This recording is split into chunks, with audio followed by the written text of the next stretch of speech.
Welcome back to Totally Unbiased. I'm Nick, one of your hosts, and we're back with another episode of The Fantasy Side, Week 2, Episode 2. And joining me, as always, are my two partners, Andrew and Aiden. How are we doing today, guys? What's going How's it on? going? And real quick, I just want to give a quick shout out to our social medias. You can follow us at Totally Unbiased on TikTok and Instagram, and you can follow us on Twitter at YT_unbiased. And make sure for this video, you hit that subscribe button, hit that like button, turn on the bell for post notifications. We post daily NFL content. All right, guys. So for what's on tap today, we start off with our Boom and Bust program, where we're going to be going over the best guys and the worst guys from this fantasy week. And then after that, we're going to move on to our special guest introduction. And followed by that will be our best waiver wire grabs for the week, as well as our stock session for best players to buy low and sell high. All right, so let's get into this. So we're going to talk about our Boom and Bust lines of the week. These are some guys. We're going to start with the Boom. We're going to do some guys who do really, really good.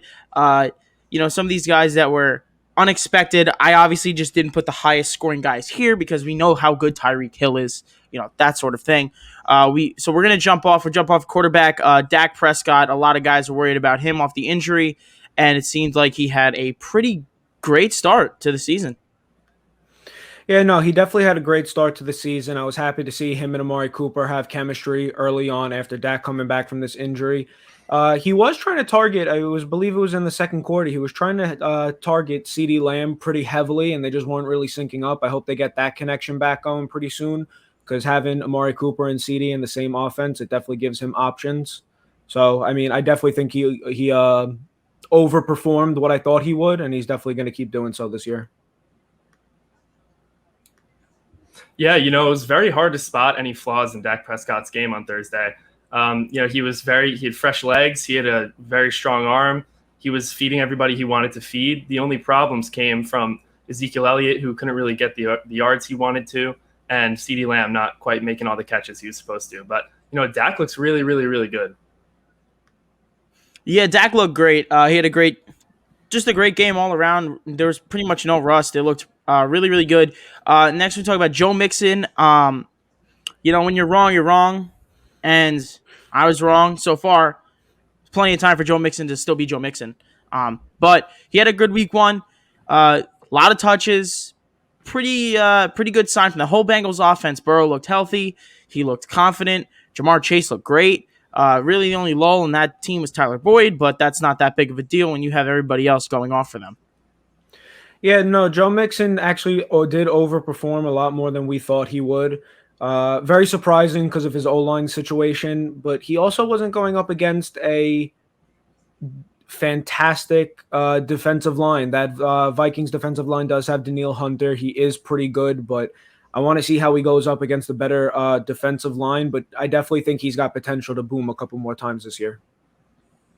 Yeah, like Andrew said, that line isn't the best run-stopping line in the league. It's definitely one of the worst. And Joe Mixon received a very heavy volume for this game. So I don't want to jump to any conclusions and say that Joe Mixon is this great fantasy asset for this year yet. But he showed a lot of promise week one. I'm excited to see what he can show us for the rest of the year. Yeah, so next we're going to get into the Detroit running backs. I just put Detroit backs, both DeAndre Swift and Jamal Williams. They put up the third and fourth best running back performances this week. 3 and 4. Williams was 3, Swift was 4. I really thought because of game pace they wouldn't have really done this well, but it turned out they actually did. Yeah, no, I was a bit surprised they did this, especially against that San Francisco front seven. I definitely think Swift has potential to boom again. I don't know about Williams, though. I definitely think Swift has got more potential. I definitely think he's going to get more carries throughout the season. He's going to stick to that number one role. It kind of almost seemed like a committee between them week one, but I don't think that continues for this season. Yeah, I'm all in on Swift. This was a guy that was coming into this week with injury concern. He wasn't supposed to be playing at full speed, and I think he put up around 25.5 points for fantasy. So with an expected Jamal Williams decrease in volume throughout the rest of the year, I think that DeAndre Swift is just going to ball out. And you know what? If Jamal Williams gets the volume, if he keeps that same volume he had week one, they're going to be a fantastic duo. So I'm really excited to see what Detroit can do. Yeah, I disagree. I think Jamal Williams' value is there to stay. I think, we kind of heard about a little bit of a 1A, 1B sort of situation happening in Detroit. It was a little bit of a, up in the air, but we kind of saw it is a 1A, 1B. And it's kind of what we're looking at right now. But that's really it for the Detroit backs. We did a little bit on the Cowboys. Amari Cooper is a boom wide receiver. We expected big things, not huge things. Adam Thielen was somebody we were a bit down on for the season, but he had a great start this weekend. Yeah, I definitely think he had a great start. I believe he had 2 touchdowns, and he definitely had a bunch of yards.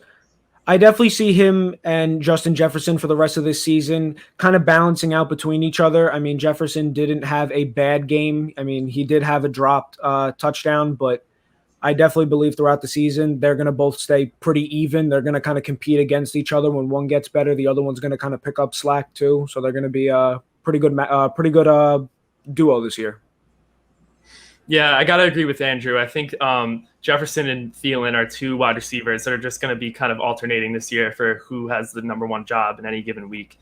But I really like what Thielen can show in the red zone. He always seems to get very, very open inside that 20-yard line. So I think that he's a valuable asset to have for touchdowns. And I'm really excited to see what he can do. Yeah, I disagree. I don't think Thielen actually this is sustainable for him. Jefferson is the better wide receiver in that offense. He has the higher target share. Even though Thielen had 9 catches, Jefferson had more targets. That's something also to remember. Kirk Cousins was a bit uneven in this game. It seemed like Thielen benefited off a lot of catch and run, which was really good. He showed a nice burst after the catch. But Kirk Cousins really uneven on his throws to Justin Jefferson. He missed a few over the middle during this game. I don't think this is really a 1A, 1B sort of thing. As your season goes on, you're going to see Jefferson go up and Thielen kind of even out at around 15 points per game. Tight end TJ Hawkinson, he played really, really well. He's the main target of Jared Goff, and it wasn't even close. This narrative of Goff not liking tight ends, well, he likes this tight end, I'll tell you that much. But let's get into the busts. You're going to find 3 Green Bay Packers on here, so we'll start with that. We'll just do all 3 Green Bay Packers right away. Rodgers, Aaron Jones, Devontae Adams, all 3 busts this week. Yeah, I mean, really, I'm going to say that Devontae Adams kind of had a bust week more because of Aaron Rodgers. Aaron Rodgers really looked like he did not want to be on that field. His quarterback rating was lower than a quarterback who would take every snap and throw it into the dirt. Aaron Rodgers had a lower quarterback grade than that, and that definitely hurt Devontae Adams. But then Aaron Jones, too, once that Saints defense started to get rolling, there was really nothing that they could do. They were just getting pounded on, and the momentum was all in the Saints' favor. So there could be a bounce-back week. Hopefully Aaron Rodgers, whatever he's going through, he works it out and gets a good connection going with Devontae Adams, and hopefully the line holds so Aaron Jones could get something going this year. Yeah, I agree. I think I wouldn't push the panic button on any of these players yet because it was 1 week. I think that the Packers' offense just didn't show up. I don't think it gets any more complicated than that. So I think from a fantasy perspective, none of those guys are really too affected by this loss. And I see nothing but an uptrend from now on. So, yeah. Yeah, and it's kind of rounded out. Calvin Ridley and the Falcons struggled big time. They struggled big time this week. Matt Ryan was really bad, flat out, really bad. Offensive line was bad, and they got dominated on the other side of the ball. And Mark Andrews is another one of the guys who busted this week. But I kind of want to talk a little bit about this guy, and then we're going to go back into this team. We talk a lot about this team and their great offense. But someone who didn't have a great game, Ezekiel Elliott. Ezekiel Elliott, it really doesn't make sense to me. I mean, we really thought he was going to come back and just start off the season in a great way, and he looked slow. He looked like he just couldn't get anything going. I really don't think it was the O-line's fault. I think this is more on Zeke, and I definitely think Pollard had a better game than him, so Zeke's definitely got to figure something out. I don't know what's going on with him, but I mean, I wouldn't push the panic button. He's definitely got time to improve from here. It's only week 1, but we just got to wait and see. I got to disagree a little bit. I don't think that the majority of the blame this week for their rushing game should fall on Zeke. I just think it was entirely play calling. The Cowboys just did not run the ball against the Buccaneers. 7 attempts or something like that. So, I think the best is yet to come for Zeke, obviously, and I don't want to blame him too much for this bust of a week because I think it was mainly due to coaching. Yeah, Aiden had a little bit of a connection difficulty there, but if you guys didn't catch that, if it didn't catch on the recording, what he said was it was more the Cowboys coordinators did not give him the rushes. He only had like 8 or 9 attempts. Not good. I also want to point out that it's something of a worry. It's not like I'm not pushing the panic button. Like Aiden's not pushing the panic button. I'm not either. It's a little bit of a worry when Mike McCarthy historically hates his running backs. Like, if you look at his past, Aaron Jones was a splitting backup running back. He leaves. Aaron Jones scores 17 touchdowns. 17. And now he's this relevant running back. So I'm not sure if it's more that was their game plan or Mike McCarthy's just doesn't run the ball. It's a little concerning to me. But that concludes our boom and bust segment, and now we're gonna get into our special guest introduction. Hopefully he's paying attention down there. I saw him not really paying attention backstage, but he's good now.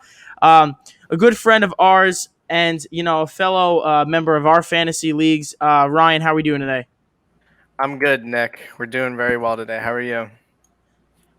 We're good. All right, so we got some questions for you, and kind of about fantasy. We want to get your feel on it. So what did you think of this opening weekend of fantasy football? I thought there were definitely some upsets, some players who busted and played below the expectations that fantasy managers had. And on the other hand, I thought other teams who people thought were going to lose played very well.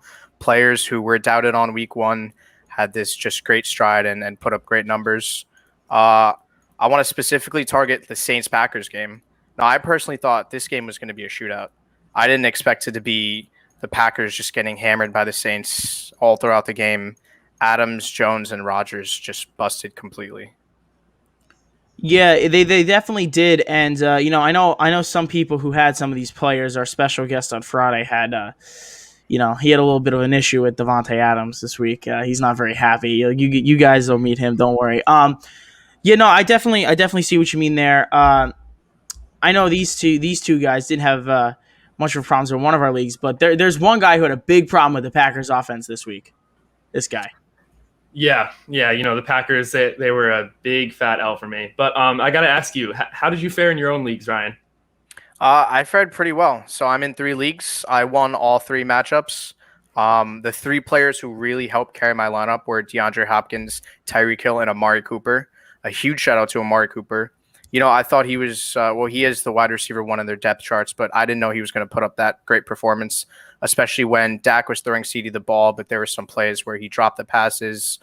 He had one play where it tipped up and the defender caught it for an interception. So CD Lamb, although he's extremely talented, his mind wasn't in that game. Yeah, definitely. And then Ryan, what players are you concerned about going forward after seeing their week 1 performance? So personally, one of the players that I'm kind of concerned about is Naji Harris. So I have him in one of my fantasy leagues. I read the statistic. He played all 33 snaps, yet he only produced about 45 yards. He was targeted a lot, and this kind of concerned me. He was going up against a good defense, and the Steelers' O-line was not amazing and is not really amazing. But I still think some of these players, although they didn't play well, it's the week 1 jitters. I think that as the season goes on, they're going to start performing better. Another player that I thought concerned me was James Robinson. The Jaguars, personally, I thought were going to win this game. They didn't. But James Robinson wasn't even targeted or given the ball up until like the second half. They just weren't giving him the ball at all, and I thought he was the dominant back in that offense. Yeah, I mean, for Naji Harris, I definitely believe that once that O-line, not even the O-line, they were going up against a great defense, so I definitely don't think that's going to be too much of a worry. I'd give it another 1 or 2 weeks until you hit the panic button on that. And with James Robinson, we've talked about it on a previous episode. For some reason, they have a fascination with Carlos Hyde on that team, and it might affect James Robinson a lot more than everybody else thought because he didn't get a workload, but he got more than everyone was expecting. So that's the one where I'm ready to hit the panic button by next week if Robinson doesn't have 15, 20 carries. I agree. Yeah, so to cycle back, I know you mentioned CeeDee Lamb and the Cowboys. I think the Cowboys have a really potent offense, Ryan. How many players on that offense do you think are fantasy relevant? I honestly think 3 after the week 1 performance. 3 of them are. I'm not ready to hit the panic button on CeeDee Lamb yet. Like I said, he's the week 1 guy. His mind wasn't in the game, but as the season goes on, he'll play better. Definitely Amari Cooper. He's their wide receiver 1, and Dak likes to target him, and you saw that from game 1. Obviously, Dak Prescott, he played amazing. I watched the game. Although the Cowboys lost, I thought it was a great game. Dak was just on his stuff. He was making great passes. He was getting pressured in the pocket a lot, but he was still able to overcome it and throw the ball. He was overall playing very well, and I think a lot of people who aren't really like favorable to Dak Prescott look down upon him, but they realize that he was just playing well. So Yeah, I definitely agree with you on that. And listen, we're not saying CeeDee Lamb had a bad game. CeeDee Lamb scored like 24 fantasy points. That's not what we're saying. What we're saying is there was an opportunity for more. I believe he had 13 targets and he only caught like 6 or 7 of them, and he had some drops. There was opportunity for more with CeeDee Lamb, which is great, which is really great to see. But coming off of the Cowboys and everything like that, we've had some really poor performances from first round running backs. I mean, you got duds from Aaron Jones, Ezekiel Elliott, Saquon Barkley, and Austin Eckler wasn't great either. How are you feeling about these running backs coming into week 2? I watched the Packers game. They got hammered by the Saints. I was scared for Aaron Jones. I thought he'd get the ball dumped off to him more, thrown to him more. I'm a little worried about Aaron Jones going into the future just because this isn't the first time we've seen the Packers get completely shut out. And Rodgers, Adams, and Jones, from a fantasy perspective, have just not produced. I'm not completely worried, but going forward, I feel like the inconsistency will definitely start to kick in, despite him having a good year last year. Saquon Barkley, personally, as a Giants fan, from this perspective, I was heartbroken. Although I full-heartedly believe Barkley is one of the most talented backs in the league, and when he's fully healthy, he's a monster. He just wasn't looking good this weekend, and I think part of it is the injury. He was listed as questionable, so I hope going forward, once he becomes fully healthy, he'll go back to being, Barkley, or at least somewhat helpful to the Giants. Zeke, I try to stay away from him in a lot of fantasy formats, although a lot of people thought Zeke was going to have a great year, or was going to be good week 1.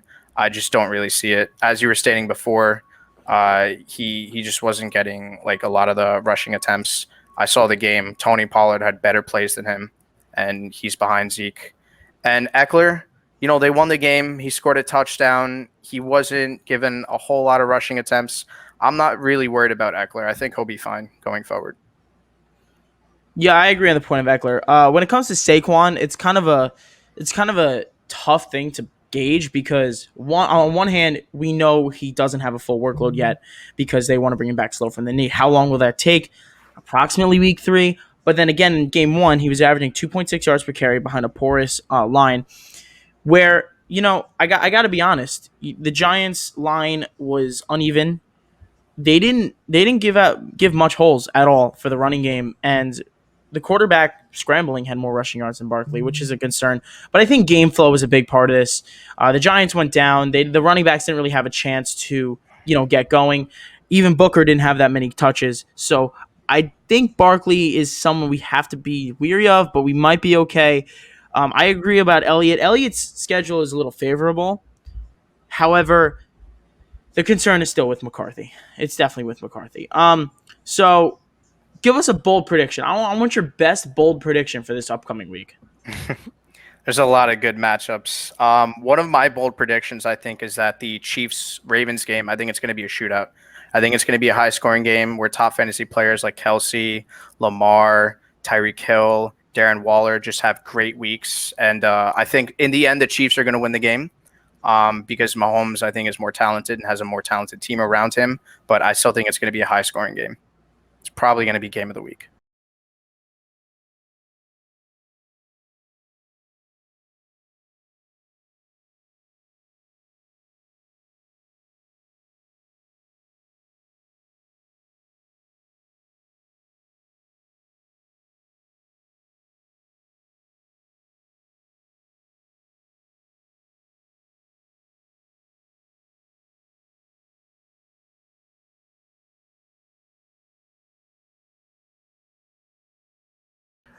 I don't really know about that one, Ryan. I mean, the Lamar Jackson definitely played well yesterday. He was doing some pretty amazing things on that field, and they really don't have much of a run game, and they can move the ball, but I don't know how much they could really compete with the Chiefs because the Chiefs are offensively Travis Kelce, Tyreek Hill. You have Clyde Edwards-Helaire in the backfield. Patrick Mahomes is your quarterback. I don't think that the Ravens can keep up to that level, but I don't think it would be a shootout. I definitely see high scoring, but not like a crazy shootout like we saw with the Chiefs versus the Rams back in like 2018. Right. A little bit of a last question for you until we get into our waiver grabs. Do you have any starts and sits questions for your own teams this week? Are you a little uneasy about anybody, or is there anybody that you're not sure if you should start or not? So yeah, one of the big ones I had was in my 10-man fantasy league. I have so my receivers are Hopkins, Jefferson, and Amari Cooper, and on my bench is Antonio Brown playing Atlanta. Now I'm not sure if I should put him in after that Week 1 performance. I was sold on Antonio Brown. I love the Brady to Brown connection. I think it's only going to get stronger as the season progresses. And, Atlanta defensively is not good. So I think Antonio Brown has a really good chance to exceed the expectations that are put on him. But the question is, I don't know which receivers to sit. Obviously, Amari Cooper is great. Justin Jefferson is great. And DeAndre Hopkins is amazing. Yeah, absolutely. I think what I would do there is I would actually bench Justin Jefferson. And I know that sounds crazy, but I think that Antonio Brown could actually end up having another bigger week than Jefferson. And there's just this question mark with Jefferson now. Is Thielen going to be the guy? Is Jefferson going to be the guy? And yes, I think they're both going to put up amazing fantasy stats this year, and they'll both be great assets to have. But I'm really starting to get convinced that AB is the number one in that offense. And I think he's the start over Jefferson. You're crazy. Like, you're nuts. Like, I don't understand where you're coming from right now. Antonio Brown is great, sure. Don't get me wrong. Justin Jefferson's a second-round pick, third-round pick. You do not bench a second or third-round pick ever. As great as Brown may be, you have three receivers to the point where you should never, ever be benching any of them unless they have a bye week. Absolutely not. Jefferson is a must-start every week. Same with Amari Cooper. Same with DeAndre Hopkins. Must-starts every week. It doesn't matter anything else. I completely disagree. I don't think there's any way you can ever bench Justin Jefferson, who's a top 6, top 7 fantasy receiver on this season. Fair enough. Ryan, just to get a little bit of a reference, are you talking about the 10-man that I'm in with you? Or no, you have Jefferson. No, this is a school league I do for NGIT and 10-man. All right. I was curious because I know I play you this week, so start whoever you want. Doesn't even affect me. You'll do great regardless. Perfect. I got faith in you. I know. I know. You. Thank you. All right, so we're gonna move on to our top waiver wire grabs this week. So I listed out a few, and there's gonna be a name that's left off this list, and I'm gonna explain why. But top waiver wire grabs for this week. Number 1 is Devin Singletary. Zach Moss was a surprise and active, and Singletary did all right. He got his yards per touch were good. His volume wasn't that great, but game script, I feel like game script might have done a little bit to that. They were throwing the ball really a lot at the end of the game because they didn't show up in the second half. Sterling Shepard, the Giants really showed that Daniel Jones likes Sterling Shepard more than anybody else. It seems like third down is the Shepard down. It's like you got the 3 on his back. He's going, third down's his down. They really target him a lot. He had 9 targets. It's a lot of targets in that offense for an offense that only completed 22 passes. He caught 7 of them. It's a third of the target share that was completed. That's something to be mindful of. Tyler Higbee. Matt Stafford likes tight ends. We knew this from his time in Detroit. And, he had a good week 1, Tyler Higbee. He may not have scored, but he had 11 points. And he seemed like he got like 3 wide receivers. He got 3 tight end screens. He looked pretty good. Christian Kirk. AJ Green really is irrelevant in this team.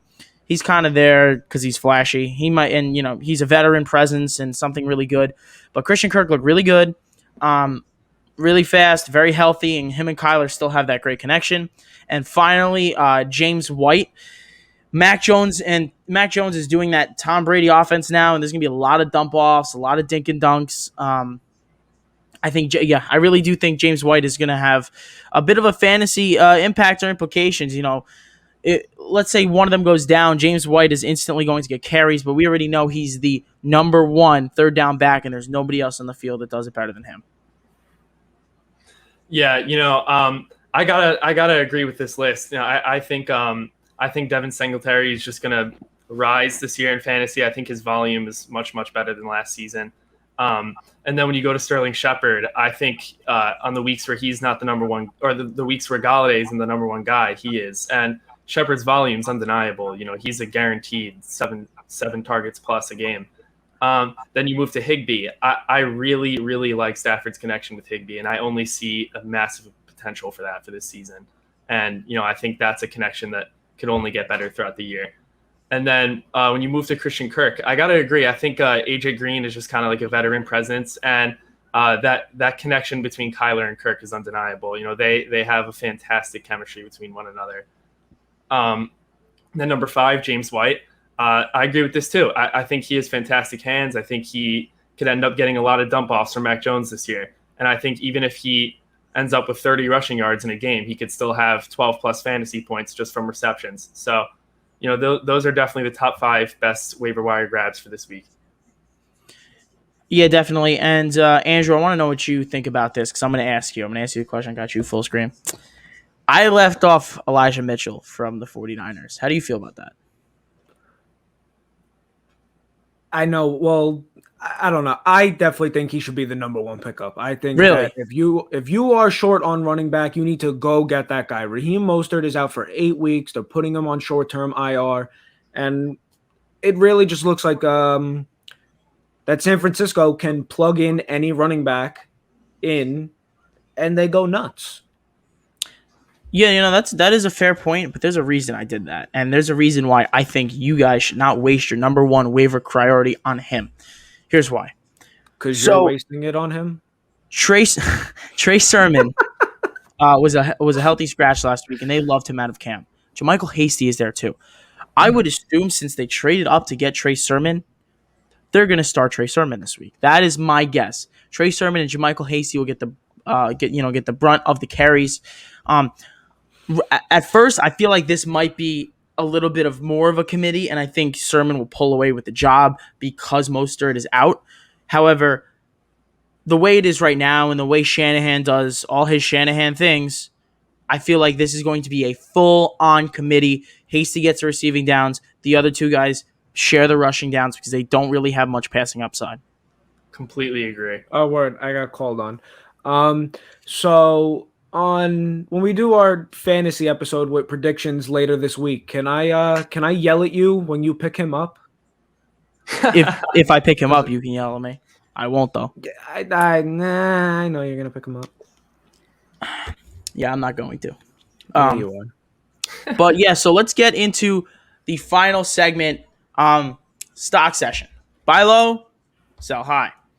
Aiden, I want Aiden to give you guys some of the buy lows that we came up for this week. And Aiden, give me, because I wrote these out for the show, give me your opinions of these buy low guys.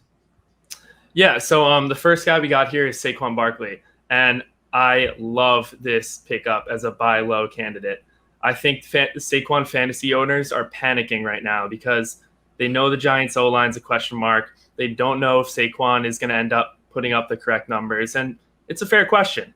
But his talent's undeniable when he's healthy and he's got fresh legs. He is a top 5 running back in fantasy. So if you know somebody in your leagues that's down on Saquon and they're looking to trade, send them an offer now. All right, well, next we got Zeke Elliott. I think it's kind of similar, although I think the issue with Zeke Elliott is going to be volume this year. I do really like him as a buy low candidate, though. I don't see him as the running back 1 that most people see him as in fantasy this season, but I do still think he's a valuable asset to have. And I think that if you can, give up not too much for him, I think he's a good pickup. We have Terry McLaurin. I really, really like Terry McLaurin. This wide receiver core, it's carried by Terry. Yes, they just lost their QB1, but McLaurin was doing fantastic last season with Kyle Allen and a cycle of different QBs throughout the season. So I love Terry McLaurin. Allen Robinson, great pickup. He went up against the Rams week 1, didn't put up great numbers. Fantasy owners are probably a little nervous about him right now, although they shouldn't be. But yeah, if you can get Allen Robinson for the right price, shoot it. And for our last guy, Mark Andrews, didn't really see too much of him. He had some big targets, didn't really see anything too flashy on the field, but I think that a lot of that came with the inability of them to just get the passing game going. So I do really like Mark Andrews as a buy low player this week. If you can get him, get him. For sure. And, we're going to get Ryan to jump back in on this a little bit because I have some guys that he likes to talk about for sell high. Ryan, so on some of our sell high guys, let's see what you got here. Let me get your thoughts. So on some of the sell high guys I got over here, I got Adam Thielen, Corey Davis. How do you feel about those two guys as a sell high? Would you rather invest in them now and keep them? Would you rather try to maybe see if you can get a little profit off them right now? Personally, I love Adam Thielen. I think if you need a strong running back or you're trying to get depth for Adam Thielen, he's probably your perfect guy. He had 2 touchdowns this week. He was targeted a lot, and I think he's in a great offense. And I think if you want to sell him, then now's your time. The other guy, Corey Davis, a lot of people were doubting Corey Davis going into this season. I think if you want to sell him or if you want to stash him to see how he plays this season and then sell him when his value goes up more, I think that's also a good move. But I also really like Corey Davis. He had some good plays this weekend, and Wilson was throwing the ball great. Yeah, I definitely think those guys are. I think that they're definitely pretty good sell highs on, especially Corey Davis, because there's a lot of people who think this is an instant bam connection, and you got to remember this is really important. Now, don't forget this. Plays for the Jets. It's really important that you remember he still plays for the Jets. A couple of other 2 guys I have are Joe Mixon and David Montgomery. Ryan, what do you think? What do you think about David Montgomery's performance? Do you think he can uphold this, or do you think owners should sell him now? I think you hold on to David Montgomery. When I was drafting him, I thought he was very underrated. He's a solid running back too. He looked very strong this weekend. He had 16 attempts, over 100 yards and a touchdown.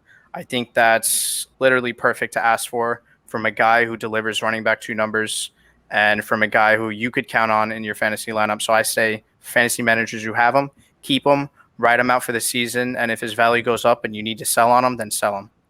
And this week for the Thursday night matchup, we got the Giants traveling down to Washington to play the football team. And what do you guys really think about this game? You guys got any predictions? I want to hear your guys' thoughts first.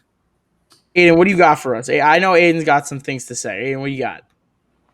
Yeah, I'm really, really excited for this matchup. As a Giants fan, I'm sweating because we're going up against one of the best D-lines in the league. And, the O-line's a big, big question mark. But, I think this is going to come down to the Giants defense. It was a big question mark in week 1, too. Their secondary was all over the place and wild inconsistencies. I think if, the Giants secondary can shut down the Washington offense, which should be a pretty easy job considering Heineke is going to be the starter, I think the Giants come out with the win. And you know what? I don't even think it's close. I think the Giants will win by 10 plus if that happens. That's interesting. The Giants didn't really show us anything to be excited about. I think mentioning the backup quarterback is really important because I don't think he's going to be able to do much on this Giants defense. That is going to make it very confusing for him. Fantasy-wise, all I really see in this game is Terry McLaurin and Logan Thomas. I'm not sure how big of a role Saquon Barkley is going to have. We already know who McLaurin and Thomas are. They don't really need to be talked about much, put out there. It's more about the Giants' weapons. Shepard, Barkley. If you have Daniel Jones in fantasy, you shouldn't. I'm sorry, never play fantasy again. But it's really about Shepard, Barkley, Galladay. What are we going to get out of all of them? The Giants didn't throw to Galladay until the 3rd quarter, so he had 1 target in the first half, and then he didn't get a targeting until the 3rd quarter. So I want to see them increase his volume. Really, there's not much to love about either team in fantasy in this game because now you have question marks with McLaurin and with Thomas. You do, and Antonio Gibson is not a question mark. Putting that out straight up, he's not a question mark. Antonio Gibson is It's perfectly fine. That's just my personal opinion. Not sure how you guys think about that, but Agreed. that's my wrap on Antonio Gibson this week. So, before we close out, I want to just thank Ryan for coming on the show. Hopefully we can get him on here, anytime he wants. He's always more than welcome to come back. And Andrew, let's close us out. Well, real quick, I want to give my thoughts on this game real quick because I didn't get a chance to do so, and then I'll close out. The Giants only win this game if they play good defense. Until Jason Garrett gets it out of his thick head that he needs to change the way he calls an offense, they're not going to get anything crazy moving. They need to win off pick sixes and turnovers in Washington territory. There's not much that I think the offense will do. I think the defense has to really thrive to get the Giants a W for week 2. And that's really all I got to say on that one. But thank you guys for watching this episode. Remember, on TikTok and Instagram, you can follow us at Totally Unbiased, and on Twitter at YT_Unbiased. Make sure you subscribe, hit that bell for our post notifications. We post daily NFL content. Like the video. And thank you guys for watching.